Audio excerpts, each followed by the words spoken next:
तो 10th class mathematics में आज हम क्वाड्रेटिक इक्वेशन करने जा रहे हैं। चैप्टर 4 है ये आपका, और इसका जनरल क्वाड्रेटिक इक्वेशन की जनरल फॉर्म होती है ax² + bx + c = 0, जिसमें सबसे इजी क्वेश्चन हमारा होता है 2x² - x - 1 = 0। यहां पे कुछ नहीं है तो 1 है ना। हम इसको सॉल्व कर सकते हैं।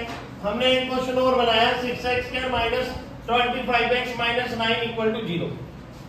ये भी क्वाड्रेटिक इक्वेशन है, ये भी क्वाड्रेटिक इक्वेशन है। पहला पॉइंट आपको ये पता लगाना है a = क्या है, बताओ। ax² का 2x², x² कॉमन है तो a क्या आएगा। b = क्या है, -1। बहुत अच्छी बात। bx -1x, तो ये प्लस माइनस माइनस b बच गया, x समझे। c = क्या है, -1। बिल्कुल सही जवाब। c भी पता लग गया, -1 है। यहां तक कोई डाउट है किसी को? नहीं है। अब 10th क्लास में क्या नई बात आती है, इसको सॉल्व करो। 2 को 1 से मल्टीप्लाई करो, 2 × 2 2 के इसके ऐसे फैक्टर मल्टीप्लाई करूं 2 आए और माइनस करूं तो 1 आए। हमने ये चीज सीखी है नहीं सीखी? यही बात हमने 9th में सीखी है और दोबारा रिपीट हो गई। तो 2x² - 1x और -1 -1x को स्प्लिट करना है, और स्प्लिट करने पर मेरी वैल्यू आ रही है 2 × 1 = 2, 2 - 1 1, माइनस करने पर 1 आए। मुझे यहां देखना है 2 को 1 से मल्टीप्लाई करा 2 आया। अब 2 के ऐसे फैक्टर की माइनस करने पर 1 आए, तो 2 × 2 और 2 ऐसे ही उस क्वेश्चन में भी करके देखेंगे, आप लोग करेंगे। चलो, तो क्या करेंगे, पहले लिखेंगे 2x, फिर लिखेंगे -2x, फिर लिखेंगे +x, फिर -1 = 0। अब आप सोच रहे होंगे कि 2 के आगे -2 लगाया और इस 1 के आगे +2 लगाया, पीछे दोनों आवाज नहीं। अब यहां पे -1 है ना, तो भाई ये -2 ही रहेगा, क्योंकि -2 + 1 -1, ध्यान देना पड़ेगा, समझे।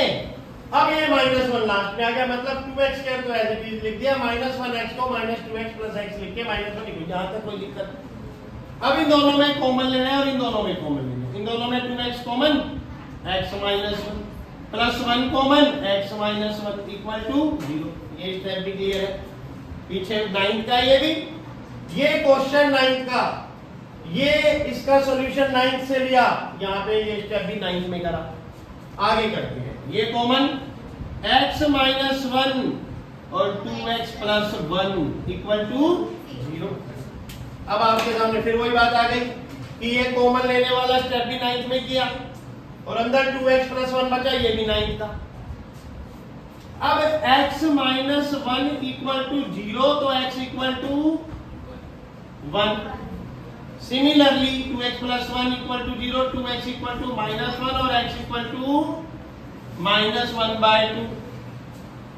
दो वैल्यूज आ गई, दो वैल्यूज आ गई। इन दो वैल्यूज को मैंने बताया जीरोस।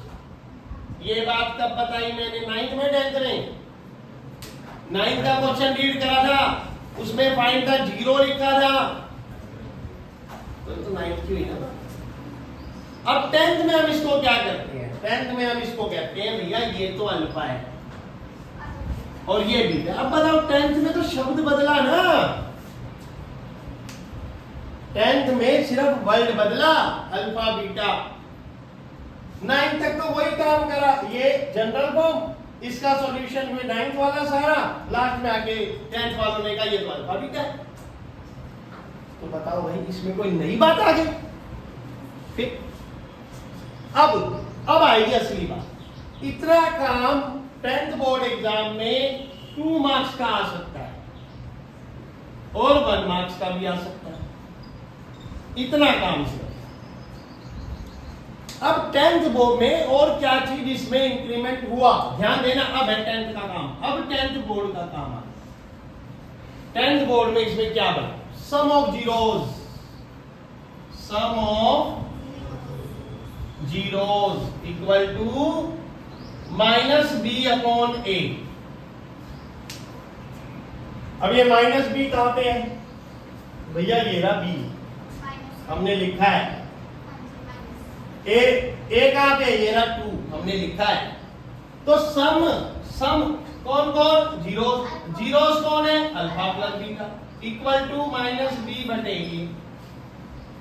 अब अल्फा की वैल्यू है आपके पास, प्लस पता है करना आता ही है, बीटा की वैल्यू है, बी की वैल्यू है, ए की वैल्यू पुट करके देख लो सारे। अगर प्रूफ हो जाए कि हाँ भाई ये तो बात तो सच हो गई, अल्फा क्या है? 1 प्लस बीटा क्या है? -1/2 इक्वल बी क्या है? -1। माइनस यहाँ पे ऑलरेडी 1 बन गया। ए क्या है? अब इसको सॉल्व करेंगे। 1 plus minus -1/2, 2 minus 1 equal to 1/2 equal to 1/2, 2 में से बन गया। हैंस अब बताओ, इसका मतलब ये बात तो सच हो गई? हुई नहीं हुई? आया समझ नहीं आया? ऐसे ही स्टार 1 क्लियर हो गया, sum of zeros, star 2 product of zeros, product of zeros equal to मैं बताता हूं सी बटे ए। प्रोडक्ट ऑफ जीरोज का कंसेप्ट क्या है? ये 10th की बात है, इसे बोलते हैं वेरीफाई करना। क्या बोलते हैं? Verify satisfactory. वेरीफाई कर दिया तो इसका मतलब आप अपने क्वेश्चन से सेटिस्फाइड हो गए। नाउ प्रोडक्ट मतलब किसका? जीरोस का, मतलब alpha into equal to c upon a. अभी पुट करते हैं, पहले अल्फा करो 1 इंटू बीटा करो -1/2, सी की वैल्यू -1, ए की वैल्यू 2, तो 1 बन गया। -1/2 इक्वल टू -1/2। अब बताओ हैंस नहीं आया तो बताओ, आ गया? बताओ कोई दिक्कत? सम ऑफ जीरोज आ गया, प्रोडक्ट ऑफ जीरोज आ गया, तो सर निकाला क्यों? ये भी बता देता हूं क्यों निकाला। जनरल पॉलिनोमियल इक्वेशन पूछेगा वो आपसे, जनरल पॉलिनोमियल इक्वेशन पूछेगा, तो उसका formula x² minus alpha plus beta x plus alpha beta equal to 0।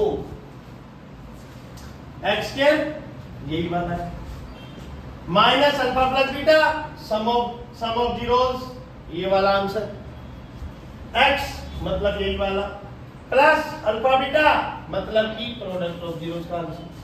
Put करो x² minus alpha plus beta कितना है?